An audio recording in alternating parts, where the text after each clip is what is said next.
so far?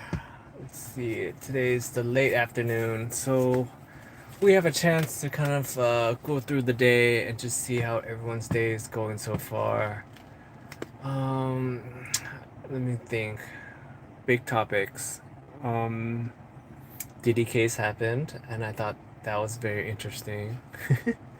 The my main takeaway, I guess, from the Diddy Case so far. I mean, we're still on day one, opening statements.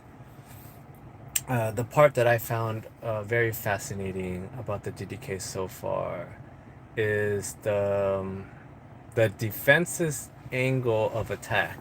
A lot of times, what I like about these court cases is I like to see the strategy, or at least think over the strategy. That part is actually very interesting to me. I mean, going over the Johnny Depp case, that was the main thing I really like. Like breaking down the individual um, things that they did and what's the impact that it did have.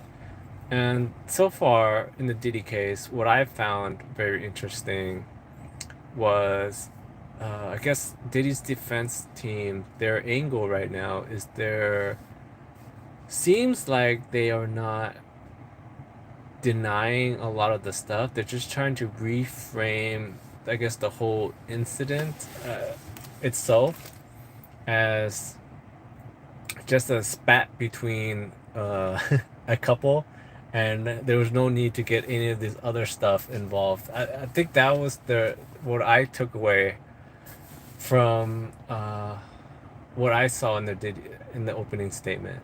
They're basically trying to say that, hey, you know, they were a couple, they had an argument, it was a little intense. That was that. They're both consenting adults.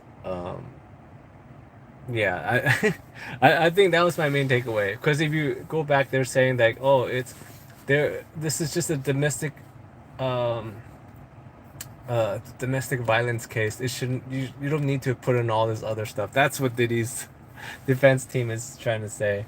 So I thought that was very interesting. That's the reframe that they're trying to do.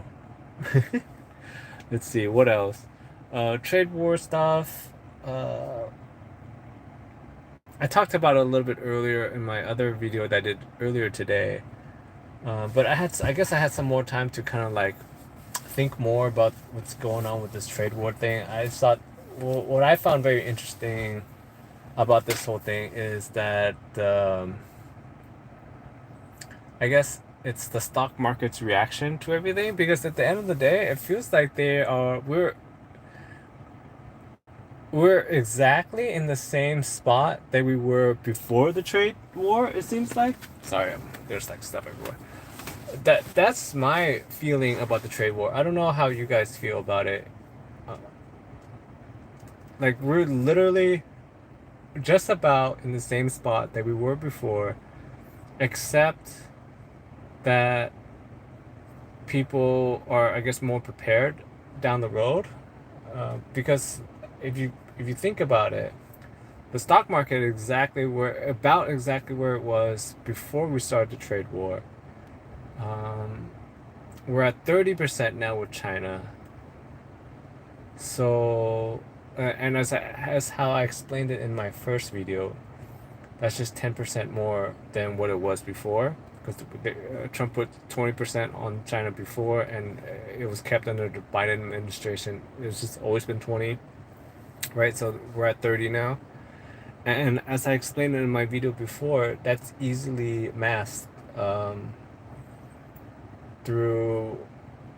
I mean, quite a few different ways to eat up that additional 10% without affecting the price. But the easiest way would be, let's say, to use my example that I used earlier. Let's say you bought some pencils for $1 each, right? And normally there's a tariff on there that's 20%, but now let's say it's 30%. So you would essentially pay $1.30 per pencil when it gets to the port, right?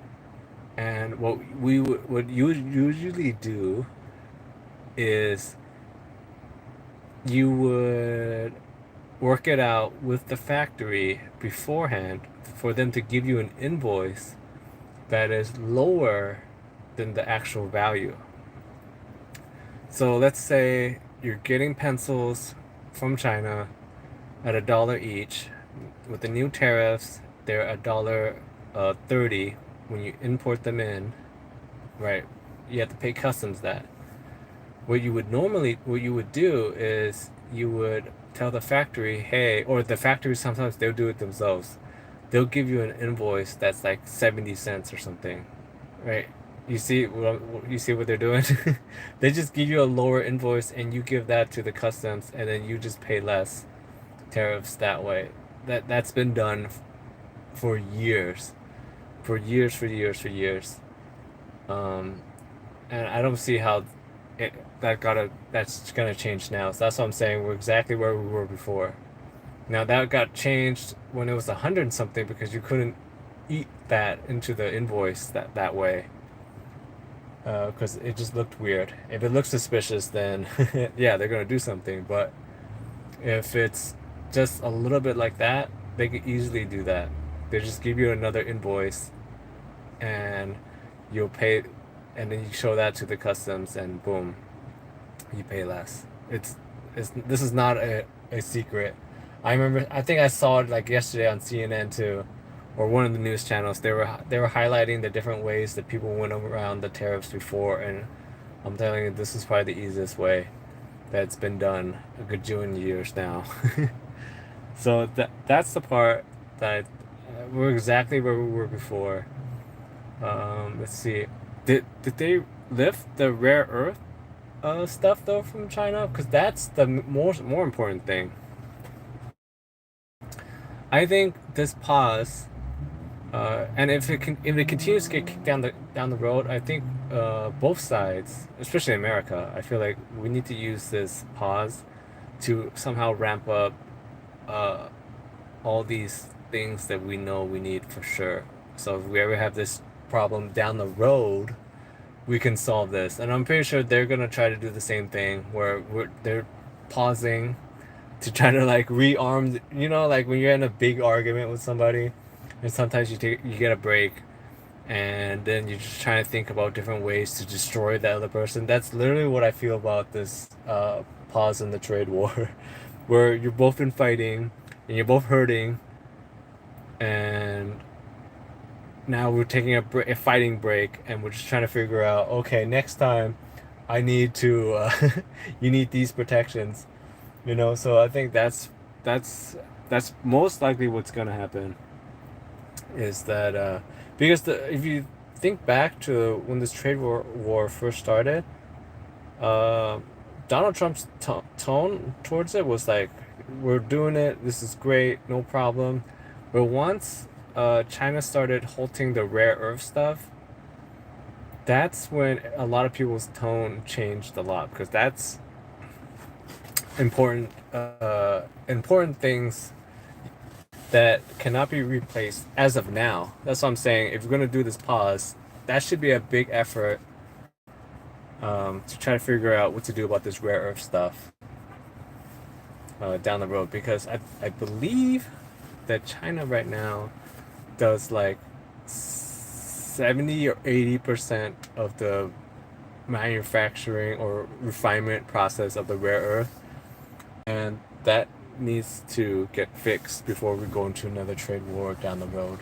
I think that's probably the most important thing that I've learned or taken away from this whole trade war is how important the rare earth stuff is, and America needs to get on fixing that.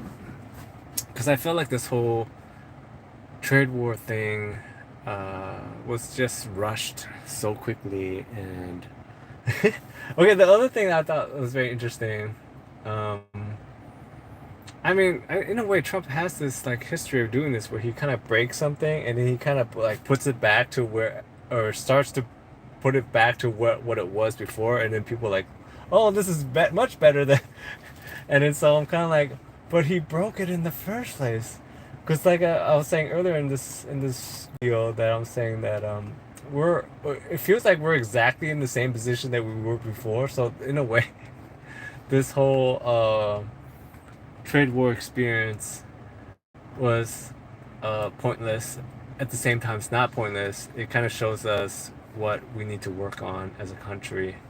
And as I was saying, we need to really work on getting the rare earth refinement up. Because technically, that's something that we could do too. It's just that we choose not to. So that's what else is going on.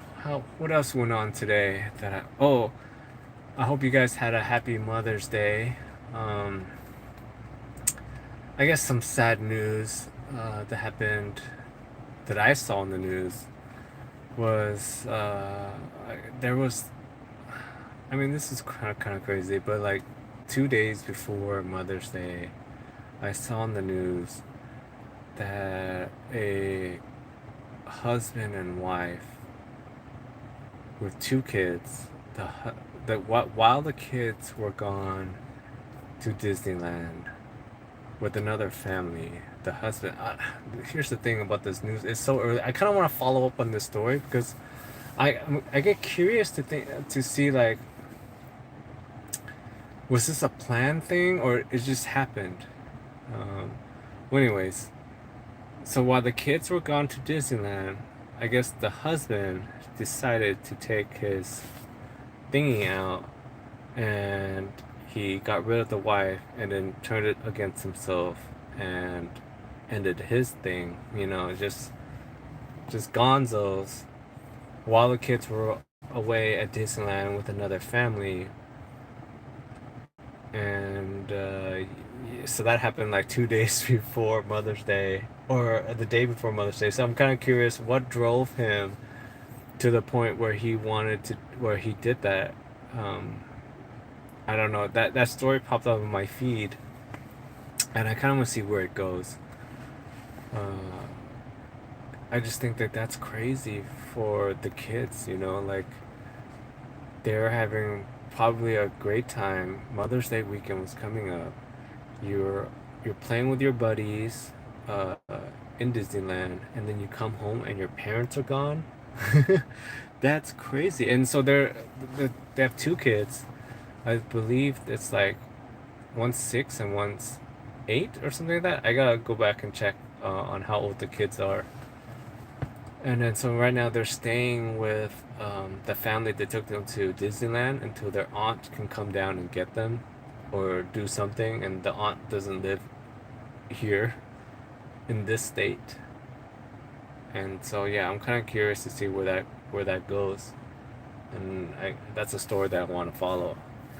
So, like they're doing an investigation. I just want to know, like, was that a planned thing that the husband have the kids sent away to Disneyland so they wouldn't be home?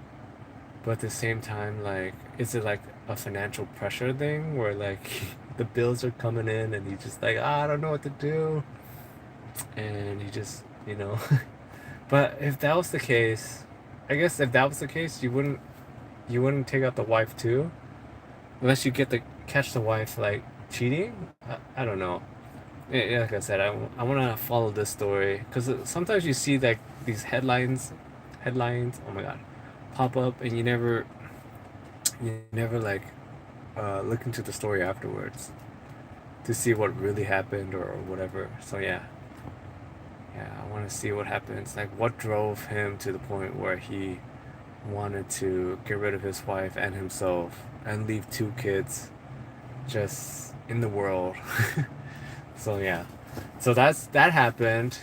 I saw that pop up on my news feed. So that happened 2 days before Mother's Day. Hope you guys, like I said, hope you guys had a wonderful Mother's Day. For me, Mother's Day is like whatever. I mean, I guess it's kind of like what I find very interesting is that I don't know if this is real or not, but I saw something about the original founder of Mother's Day, this lady, she actually hates it.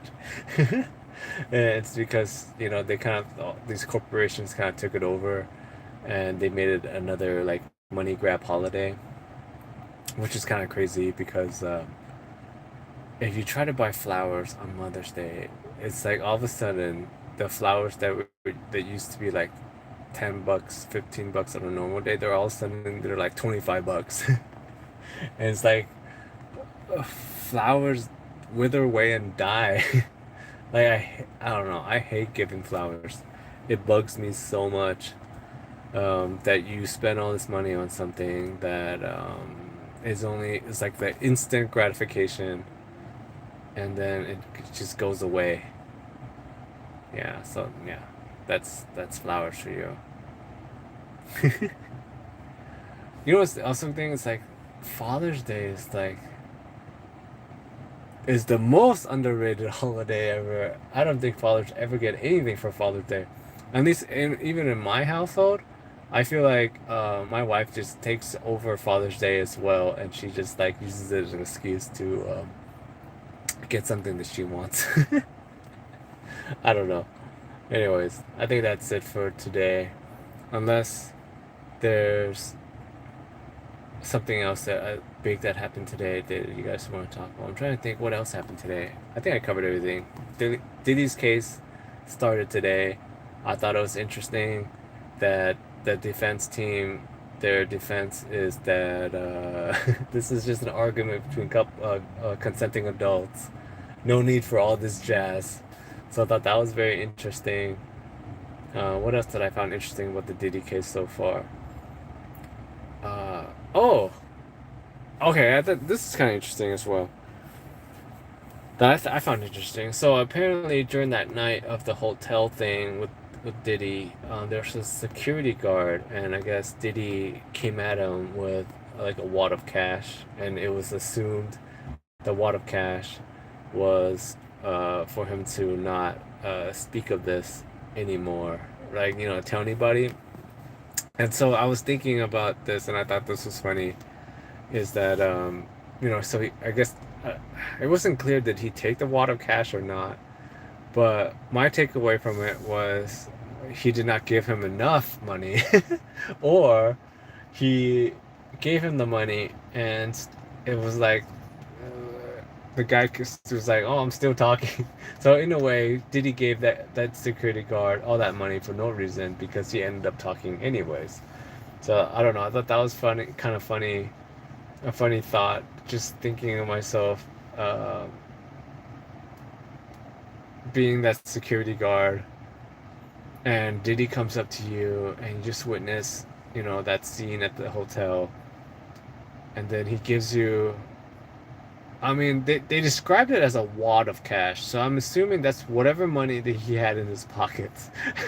So it's like you just watch Diddy like drag this lady all around the hotel.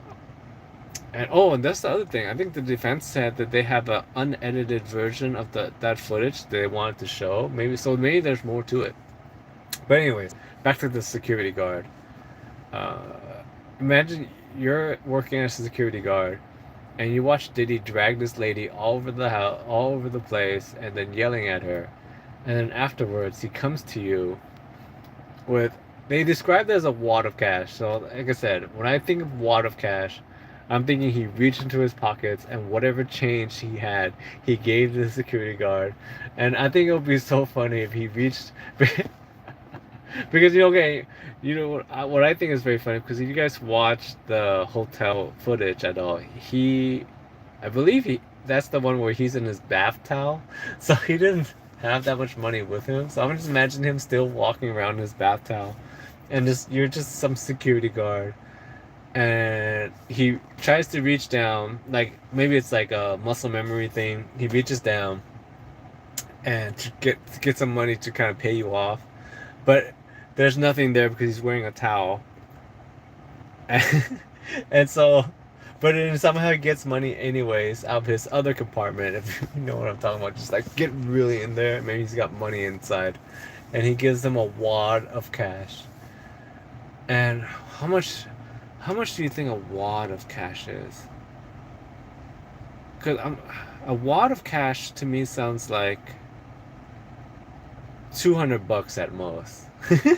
Unless they're $100 bills, he just like gives them like a ball of $100 bills. A ball of $100 bills, $500, $600. Like I'm trying to think, because he obviously did not pay the security guard enough. Because literally the next day he started talking all about it. How crazy would that be though? Imagine you're just working security and Diddy just comes up to you and gives you like $600 for you to not say anything. It almost makes it seem like if you're a security guard, you want to witness all these crazy things and you're just hoping for you're just hoping for celebrities to pay you off all the time.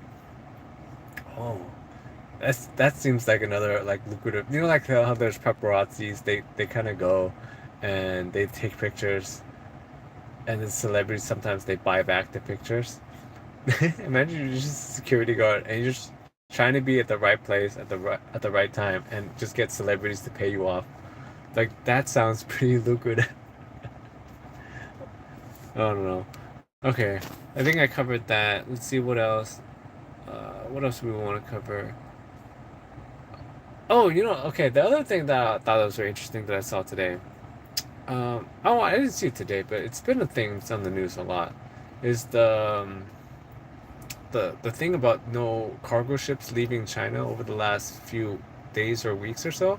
If you've been watching my live streams that I do in the afternoons or so, I usually try to go take a look at the shipping tracker, and we found ships going to the LA or Long Beach ports over the last few days. Now there aren't that many. I think it averages out to like 4 or 5 a day, but yeah. So I mean, there are ships coming. There's just a lot less. I think on a normal time, it's like 8 ships or something or more. Right now, there's like 4 or 5 every day. So I mean, they're coming. Oh, okay. The other thing that I thought was funny is that what the tariff thing. This kind of I just got thought about it. Is that so? They just paused it, right, and it doesn't take effect until I think the 14th or something like that, like a few days from now. Um, but there's that gap, right, between the time that he uh, announced the tariffs and then people ordered. So there's like a few ships or so of people that have to pay 140% tariffs. Like I think that's pretty funny if you placed a big order and then you had to pay the 140% tariffs. And then like 2 days later it goes back down to like 30%. And that's and then you're like, ah.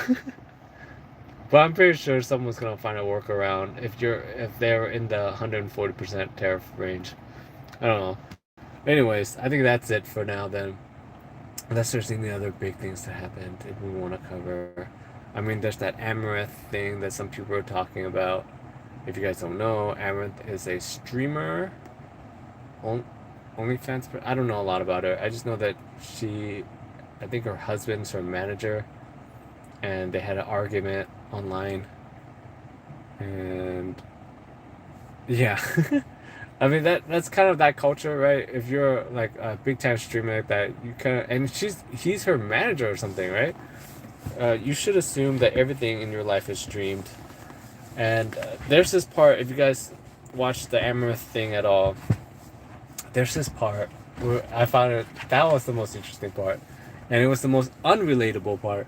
Is they're having an argument, and at some point, he was breaking down the numbers to her, like like oh revenue is down, and he was saying like oh they on a monthly basis they used to make like 2 million or so plus a month, right? And now they're down to like 1.5, 1.2, like bare just in the million range a month. And I was like, okay, are we supposed to feel bad for them or what's going on here? So I don't know. That was pretty funny or interesting that he broke down how much money they made per month, and I don't know what he was supposed to, what he was trying to gain by that, because he was just making it seem like they get millions of dollars every month, and now they get a little bit less than millions of dollars every month, and they're like hurting. I don't, I don't know. So I thought that was pretty interesting. All right, I think that's pretty much it today. All right, see you later, everybody.